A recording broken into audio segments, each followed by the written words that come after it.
एक तू सच्चा तेरा नाम सच्चा। अनंत पृष्ठ 1058।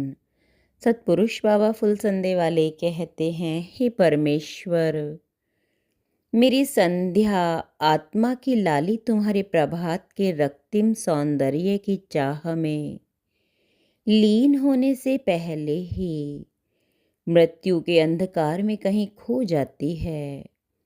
तुम पुकारते हो लेकिन मैं कुछ भी सुन नहीं पाता। मेरी विकलता ओस में परिणित हो संसार को गीला कर देती है। सत्पुरुष कहते हैं, हे देवपुत्रों, एक गरीब ब्राह्मण तंग होकर राजा भोज के महल में चोरी करने के लिए चला गया। उसने स्वर्ण मुद्रा उठाने के लिए हाथ बढ़ाया तो उसके भीतर से आवाज़ आई, मत उठा, सोना चुराने वाले अग्नि नरक में जाते हैं और फिर माया के ऊपर बैठने वाले सर्प बनते हैं। जैसे ही वह ब्राह्मण चांदी के बर्तन उठाने के लिए झुका, उसके भीतर से आवाज़ आई, मत उठा, चांदी चुराने वाले बर्फ के कुंड में नरक लोक में गलाए जाते हैं और अगले जन्म में सफ़ेद कोढ़ उनको होता है।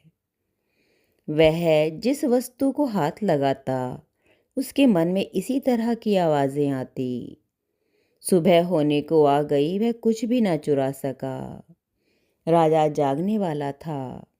वह ब्राह्मण घबराकर राजा के पलंग के नीचे घुस गया। बंदी जन आके राजा भोज का गुणगान करने लगे। राजद्वार पर घड़ियाल बाजे बाजे बजने लगे। सुंदर महल, घोड़े, हाथी, सेना। राजा भोज प्रातः के इस मनमोहक दृश्य को देखकर अनायास संस्कृत का एक पद्य बनाने लगे।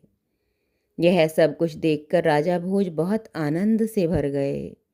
श्लोक का चौथा चरण पूरा करने के लिए राजा भोज कुछ गुनगुनाने लगे। राजा भोज को गुनगुनाता हुआ सुनकर ब्राह्मण, जो राजा भोज के पलंग के नीचे घुसा हुआ था, उससे नहीं रहा गया। वह सहसा बोल उठा, राजन, जिस विशाल वैभव को देखकर आप आनंद विभोर हो रहे हैं, वह कब तक रहेगा? जब तक आपके नेत्र नहीं खुले हैं, परंतु नेत्र बंद होने पर सब कुछ समाप्त हो जाएगा। अतः अपना कोई नहीं है।